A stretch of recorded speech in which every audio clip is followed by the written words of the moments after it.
જીવાત્માની 24 સ્વાભાવિક શક્તિઓ છે.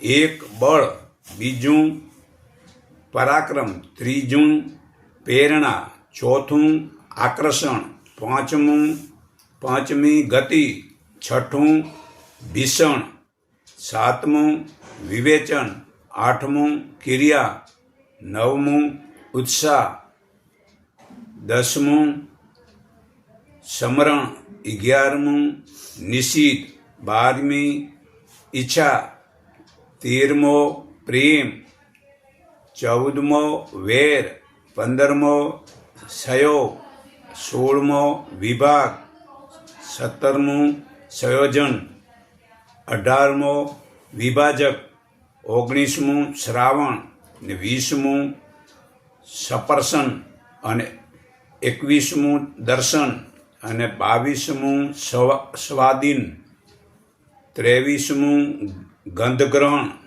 ને 24મું જ્ઞાન.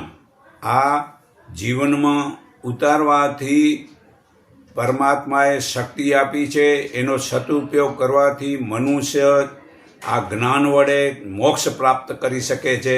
અથવા ગીતા અધ્યાય 8નો હું તમને સાર સમજાવું છું. અર્જુન પૂછે છે કે હે પુરુષોત્તમ, બ્રહ્મ, અધ્યાત્મ, કર્મ, આદિભૂત અને આદિદેવ કોને કહેવાય છે?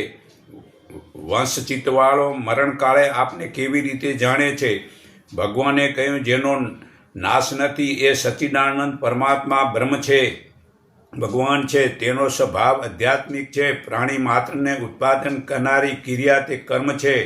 નાશવંત પદાર્થ તે આદિભૂત છે અને ચૈતન્ય અધિષ્ઠા આદિદેવ છે. હે દેહધારીઓમાં શ્રેષ્ઠ અર્જુન, હું વાસુદેવ જ આ જીવ માત્રના દેહમાં રહેલો આદિ યજ્ઞ છું. જે મનુષ્ય અંતકાળે મનમાં જે ભાવનું સ્મરણ કરતો દેહ છોડે છે તેને પામે છે, કેમ કે તે તેવા પદાર્થની ભાવનાવાળો હોય છે. જે મનુષ્ય ઓમ એવા એકાક્ષર બ્રહ્મનું ઉચ્ચારણ કરતાં અને મારું સ્મરણ કરતાં દેહનો ત્યાગ કરે છે તે પરમ ગતિને પામે છે. બ્રહ્મ પ્રાપ્ત કરનારને ફરી જન્મ લેવો પડતો નથી. જગતની શુક્લ અને કૃષ્ણ ગતિઓ નિત્ય માનેલી છે.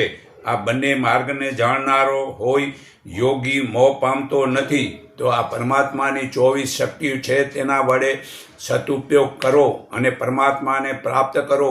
આ જીવતા જન્મ મનુષ્યનો મળ્યો છે તો ખાલી મતલબ કે